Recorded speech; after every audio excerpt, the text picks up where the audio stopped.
Hi guys, ఇవాళైతే మేము మన పాల్వంచ దగ్గర ఉన్న ఒక టెంపుల్కి అయితే వచ్చాం. అదైతే వెంకటేశ్వర స్వామిది. ఇదైతే గుడి ఎంట్రన్స్.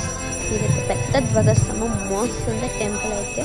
మీరైతే పీస్ఫుల్గా ఉండాలి, మీ మనసు అస్సలు బాగాలేదు అంటే బరాబర్ ఇక్కడికి రావాల్సింది. ఇదైతే ఫుల్ సెటప్తో ఉంది, సో నైస్.